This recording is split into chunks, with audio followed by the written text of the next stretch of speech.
नमस्कार दोस्तों, मेरा नाम है प्रदीप और आपका स्वागत है बियॉन्ड द बाउंड्रीज चैनल में। दोस्तों, कश्मीर में होने वाली G20 मीटिंग्स का सबको बेसब्री से इंतजार था। वो फाइनली कश्मीर की वादियों में रैप अप हो चुकी है, जहां एक और इस समिट की बदौलत पूरे देश का सर गर्व से ऊंचा हो गया है। वहीं दूसरी ओर एक देश ऐसा भी है जिसको ये बात अभी डाइजेस्ट नहीं हो पा रही। जी हाँ, हम बात कर रहे हैं पाकिस्तान की। पाकिस्तान की मौजूदा हालत से आप सभी वाकिफ होंगे। वहाँ पाकिस्तानी आर्मी और इमरान खान की इंस्टेंस टसल ने पूरे देश को छलनी करके रखा है। पाकिस्तान के इतिहास को देखते हुए कुछ एक्सपर्ट्स का कहना है कि इमरान खान पर उनका काल मंडरा रहा है। जो लोग इमरान खान के सपोर्ट में पाकिस्तानी आर्मी से भिड़ रहे थे, उन पर आर्मी कोर्ट में ट्रायल चलाए जा रहे हैं। वहीं दूसरी ओर पाकिस्तानी रुपये की हालत इन प्रोटेस्टर के फेट से भी बदतर हो चुकी है। इमरान खान के रिसेंट अरेस्ट और मिलिट्री द्वारा प्रोटेस्टर पर की गई वायलेंस के बाद पाकिस्तानी रुपये की कीमत $300 के रो मार्क तक गिर चुकी है। लेकिन इन सब के बीच भी यदि अगर पाकिस्तान को किसी चीज़ को लेकर कंसर्न है तो वो है जम्मू एंड कश्मीर में हुई इंडिया की G20 मीटिंग्स। जी हाँ दोस्तों, जम्मू एंड कश्मीर के लेफ्टिनेंट गवर्नर श्री मनोज सिन्हा के शब्दों में कहें तो पाकिस्तान को इस समय अपने पॉपुलेशन के फूड सप्लाई पर ध्यान देना चाहिए। लेकिन उसकी पूरी एनर्जी और फोकस इस समिट पर रही है। फिर जैसा कि हम सब जानते हैं, इस साल G20 ग्रुपिंग की मेज़बानी भारत कर रहा है। भारत के अलग अलग राज्यों में G20 की समिट्स और मीटिंग्स जोरों शोरों से जारी है।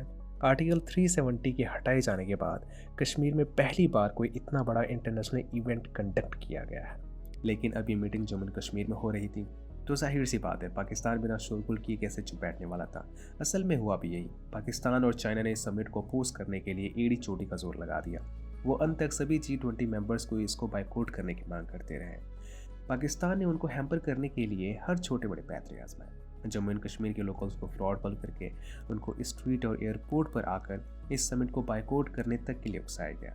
इतना ही नहीं, मीडिया रिपोर्ट्स की माने तो ISI द्वारा श्रीनगर में G20 की समिट के वेन्यू पर 26/11 जैसे आतंकवादी हमले कराने की भी साजिश रची जा रही थी। वो तो इंडिया की ओर से सिक्योरिटी का प्रबंध इतना मजबूत था, इसलिए अनहोनी होते होते टल गई।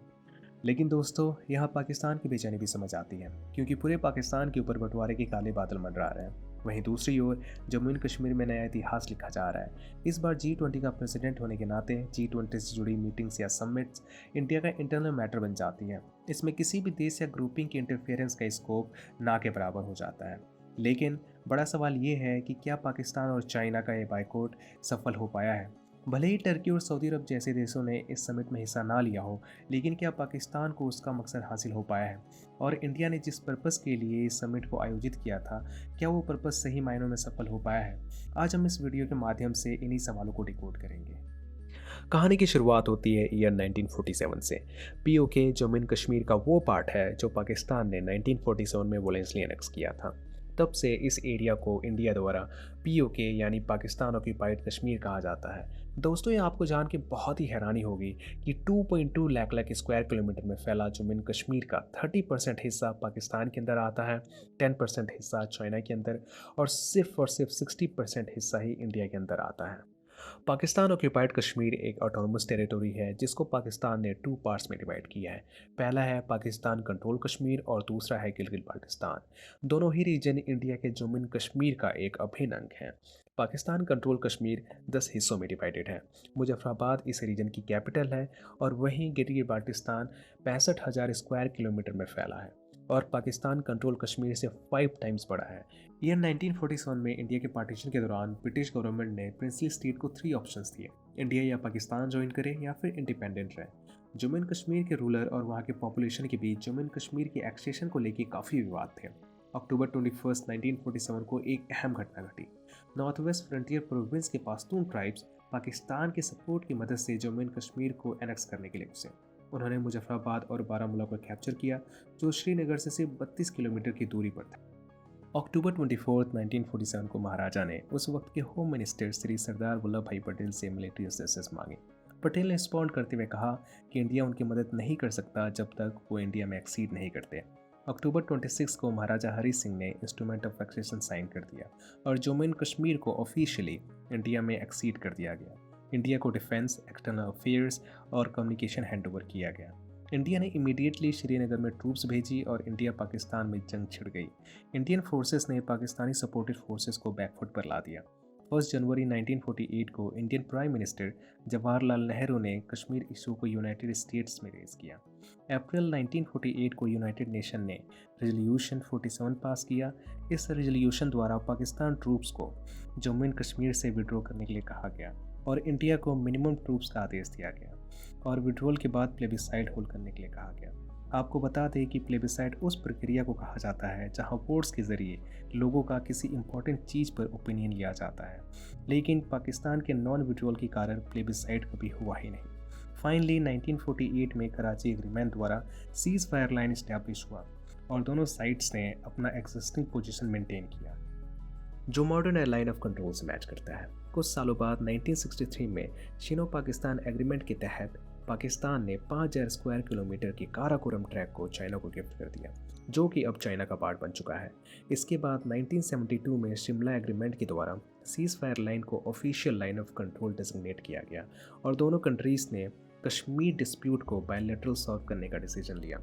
फरवरी 22, 1994 को इंडियन पार्लियामेंट ने एक रेजोल्यूशन पास किया। State of Jammu and Kashmir has been, is and shall be an integral part of India. इसी के साथ इंडिया ने डिमांड किया कि Pakistani illegal occupation territory vacate कर दें। सितंबर 26, 2020 को यूएन जनरल असेंबली में इंडिया ने रिट्रीव किया। रिसेंटली पाकिस्तान ने गिलगित बाल्टिस्तान को 5th प्रोविंस डिक्लेयर किया। ये कराची एग्रीमेंट और शिमला एग्रीमेंट दोनों को वायलेट करता है। पाकिस्तान में पॉलिटिकल और इकोनॉमिकल इंस्टेबिलिटी के साथ साथ टीटीपी की कहर के बीच तालिबान की ओर से प्रेशर पड़ना इंडिया के लिए फ्रूटफुल साबित हो सकता है। यहाँ पर एक और प्लेयर भी है जिसको इंडिया को संभालना होगा और वो है चाइना। कई एक्सपर्ट्स का कहना है कि अगर इंडिया पाकिस्तान से कभी भी पीओके को वापस लेने की कोशिश करता है तो उसमें सबसे बड़ी दुविधा पाकिस्तान नहीं शायद चाइना होगा और इसके मल्टीपल रीजंस हैं। कुछ रीज़न इकोनॉमिकल हैं तो कुछ जियोपॉलिटिकल। वॉर लाइक सिचुएशन पर इंडिया के ऊपर 2 फ्रंट वॉर का रियल थ्रेट मंडरा रहा है। ऐसे में इंडिया के द्वारा चाइना के साथ ओपन टॉक या बैक चैनल डिप्लोमेसी के जरिए उसको अपने कैंप पे लेना बहुत ज़रूरी है। जहां इंडिया एक वॉर लाइक सिचुएशन में होगा वहां चाइना उसके लिए एक बहुत बड़ा थ्रेट साबित हो सकता है और ऐसा इसलिए भी है क्योंकि पाकिस्तान में चाइना के बहुत सारे प्रोजेक्ट जंग खा रहे हैं। दोस्तों, इन सब के अलावा यदि इंडिया के पास पीओके को टेक ओवर करने के लिए कोई और रास्ता बचता है तो वह आर्मी का फोर्सफुली टेक ओवर। भले ही इंडियन आर्मी पाकिस्तानी आर्मी के कंपैरिजन में हर तरह से सुपीरियर है, किंतु एक्सपर्ट्स का कहना है कि यदि भारत पीओके को एक मिलिट्री ऑपरेशन के जरिए कैप्चर कर लेता है तो भी इस रीजन को पाकिस्तान की मिलिटेंसी और यहाँ की पॉपुलेशन की एक्सट्रीमिस्ट सेगमेंट के काउंटर अटैक से पूरी तरह मुक्त कर पाना मुमकिन नहीं होगा और इंडियन आर्मी को यहाँ से तब तक विड्रॉ करना मुमकिन नहीं होगा जब तक यहाँ एक stable pro Indian civilian government install ना हो जाए, जो अपने आप में एक बहुत बड़ा चैलेंज है। तो दोस्तों, यहाँ पाकिस्तान ऑक्यूपाइड कश्मीर को मिलिट्री टेक ओवर करना भले ही टेक्निकली पॉसिबल हो लेकिन ये उतना भी आसान नहीं। ऊपर से हाल ही में Indian prime minister Shri Narendra Modi ने इंटरनेशनल कम्युनिटी को एड्रेस करते हुए कहा कि ये युग विस्तारवाद का युग नहीं बल्कि विकासवाद का युग है। ऐसे में इंडियन गवर्नमेंट की ओर से मिलिट्री ऑपरेशन की पॉसिबिलिटी शायद ना के बराबर है। तो दोस्तों, सभी पॉसिबिलिटीज़ को डिस्कस करने के बाद हमें कह सकते हैं कि सवाल का जवाब उतना भी आसान नहीं। इस फील्ड के अलग अलग वेटरन्स और स्कॉलर इस पर बहुत अलग अलग और डाइवर्स ओपिनियन रखते हैं। इस वीडियो के माध्यम से हमने सारी पॉसिबिलिटीज़ को डिस्कस किया, पर ये कहना कि ये पर्टिकुलर रास्ता है या फिर एक पर्टिकुलर तरीका है जिससे पाकिस्तान ऑक्यूपाइड कश्मीर को वापस लिया जा सकता है, ये थोड़ा मुश्किल है और शायद सिक्योरिटी पॉइंट ऑफ व्यू से ठीक भी नहीं। लेकिन आपका इस मुद्दे पे क्या सोचना है? आपके अकॉर्डिंग वो क्या प्लान हो सकता है जिसके प्रयोग से भारत पाकिस्तान ऑक्यूपाइड कश्मीर को वापस ले सकता है? कमेंट सेक्शन में ज़रूर बताइएगा। आई होप कि आपको वीडियो पसंद आई होगी और अगर पसंद आई है तो अपने दोस्तों से शेयर करना ना भूलें। हम मिलते हैं अगले वीडियो में, तब तक के लिए जय हिंद, जय भारत।